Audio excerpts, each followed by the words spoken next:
क्या आखिरकार जापान आया है भारत की मदद करने के लिए? जानेंगे जापान ने कैसे अपना सबसे महत्वपूर्ण खजाना भारत के लिए खोल दिया है। तो वहीं दूसरी तरफ रातों रात अमेरिका ने पाला बदल लिया है, नीतियां बदल दी है। जानेंगे भारत पाकिस्तान पे अमेरिका का क्या निर्णय है। जियोपॉलिटिक्स में बहुत कुछ चल रहा है, आइए जानते हैं इन खबरों को विस्तार से। भारत का एक बहुत महत्वपूर्ण प्रोजेक्ट है और इस प्रोजेक्ट का नाम है प्रोजेक्ट 75I। और प्रोजेक्ट 75I के लिए जब भारत सरकार ने दुनिया भर से मांगा था RFI, तब कई देशों ने इसमें इंटरेस्ट दिखाया था। रूस ने, दक्षिण कोरिया ने, जर्मनी ने, ये वो देश थे जो इस प्रोजेक्ट पर हिस्सेदारी करना चाहते थे, इस प्रोजेक्ट को लेना चाहते थे। लेकिन फिर धीरे धीरे सारे देश पीछे होने लगे और जो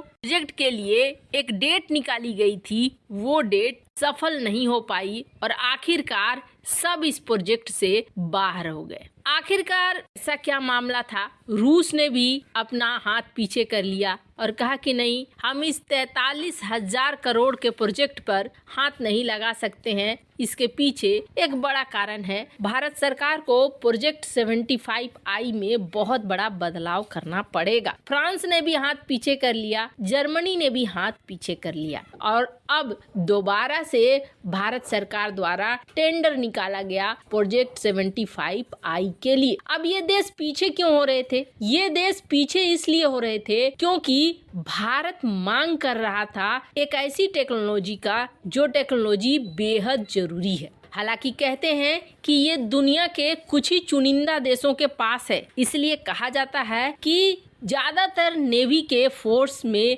इस तरीके की टेक्नोलॉजी है ही नहीं। प्रोजेक्ट 75I के तहत भारत सबमरीन्स बनाना चाह रहा था और सबमरीन्स में भारत चाह रहा था कि इसमें AIP सिस्टम लगा हो, यानी कि एयर इंडिपेंडेंट प्रपल्सन सिस्टम इसमें लगा हो, पावरफुल मिसाइलें हो, हथियार हो और ये स्टील्थ हो। कई देशों ने तो ये कहना शुरू कर दिया कि भारत जिस तरीके के मांग रहा है उस तरीके का प्रोटोटाइप तो मिलना बहुत मुश्किल है। इसके साथ साथ 43,000 करोड़ में भारत ने एक बड़ा स्ट्रिक्ट टाइमलाइन दिया था कि इस टाइमलाइन के अंदर ही पूरा हो जाना चाहिए। धीरे धीरे फ्रांस, जर्मनी, स्वीडन, रूस ये सारे इस प्रोजेक्ट से बाहर होते चले गए। AIP टेक्नोलॉजी में होता क्या है तो आप जान लीजिए। इस टेक्नोलॉजी का मतलब है कि न्यूक्लियर पावर्ड नहीं होते हुए भी ये पानी के अंदर डीजल सबमरीन ही है, लेकिन काफी समय तक ये अपने आप को ईंधन देता रहेगा।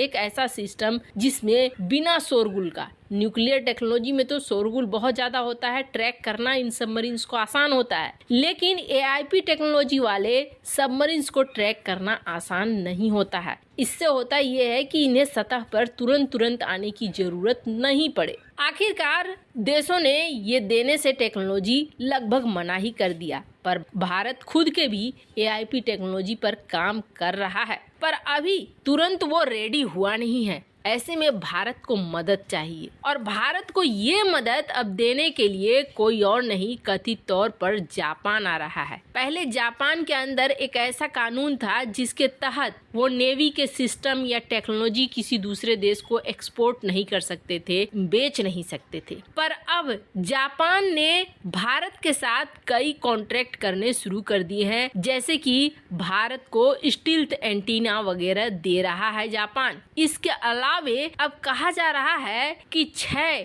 जो नेक्स्ट जनरेशन के प्रोजेक्ट 75I के तहत सबमरीन्स बनने हैं, उसके लिए भारत सरकार और जापान के बीच में बातचीत चल रही है कि जापान इस प्रोजेक्ट में हिस्सा ले और इस प्रोजेक्ट को कंप्लीट करे। हिंद महासागर क्षेत्र में दोनों देश साथ आ रहे हैं और दोनों के लिए सबसे बड़ी बात यह है कि दोनों ने अमेरिका का रुख देखा हुआ है, इसलिए दोनों देश, चाहे अमेरिका लाख कहे कि हम तुम्हारी मदद को खड़े हैं, अपने अपने क्षेत्र में मजबूत होने जा रहे हैं। जापान ने अपना रक्षा बजट काफी हद तक बढ़ा दिया है और जापान वापस से आक्रामक मोड में आ रहा है। तो भारत शुरू से ही अपने पैरों पर खड़ा रहने के लिए काम कर रहा है। ऐसे में दोनों देश एक दूसरे की मदद करना चाह रहे हैं ताकि हिंद महासागर क्षेत्र में चीन जो एक चुनौती बनकर उभरा हुआ है इसको रोका जा सके। ऐसे में कहा जा रहा है कि जापान के पास सोर्यू क्लास की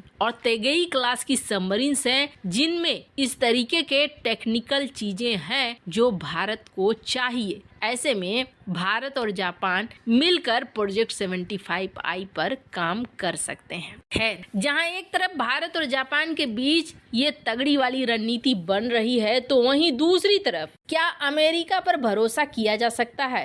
रूस यूक्रेन की लड़ाई के बाद एक चीज तो और समझ में आ गई, जो लोग कहते हैं वो गलत नहीं कहते हैं। अमेरिका की दुश्मनी से ज्यादा अमेरिका की दोस्ती महंगी होती है। अमेरिका के साथ यूरोपीय देशों ने दोस्ती करी, अब उस दोस्ती का भुगतान देखिए क्या करना पड़ रहा है। यूरोपीय देशों को इस वक्त तेल और गैस के संकट से जूझना पड़ रहा है। महंगाई अलग से है, पर रूस यूक्रेन की लड़ाई में ये यूरोपीय देश अमेरिका की तरफ से फंडिंग कर रहे हैं और रूस के सामने यूक्रेन को लगा दिया है। ऐसा ही कुछ अमेरिका ने एशिया महाद्वीप में भी किया है। पाकिस्तान को भारत के पीछे लगा दिया है, भारत को अब चाइना के पीछे लगाने की कोशिश कर रहा है और पाकिस्तान के पीछे तो तालिबान को लगा ही दिया है। और इन सारी चीजों में आप देखेंगे तो दूर बैठा अमेरिका सिर्फ तमाशा देख रहा है और अपने अपने दुश्मनों का सफाया कर रहा है। तालिबान काउंटर कर रहा है पाकिस्तान को, पाकिस्तान काउंटर करने की कोशिश कर रहा है भारत को और भारत को काउंटर करवाना चाहता है अमेरिका चाइना को। यानी सब आपस में ही उलझे रहो। उधर तो यूक्रेन को लगा ही दिया है रूस की तरफ और ये सारा खर्चा वर्चा कौन उठा रहा है?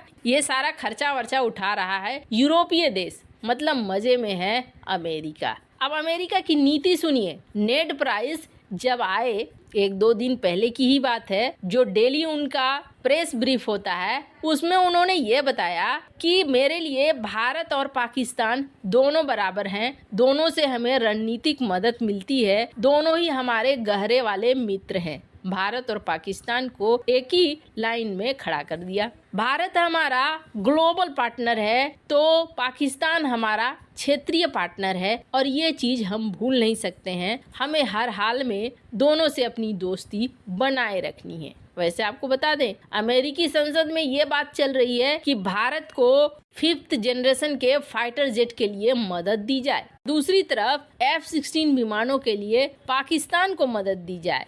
मतलब एक चक्रव्यूह में सबको फंसा कर रखना चाह रहा है अमेरिका और अपने आप को सुपर पावर बने रहने देना चाह रहा है। वैसे कहीं न कहीं इसमें चाइना की भी गलती है। चाइना वैसे मूव करता है जिसकी वजह से इस क्षेत्र में भारत चाइना कभी एक नहीं हो सकते हैं। वैसे इन सब मामले में आपकी क्या राय है? कमेंट कर जरूर बताएं।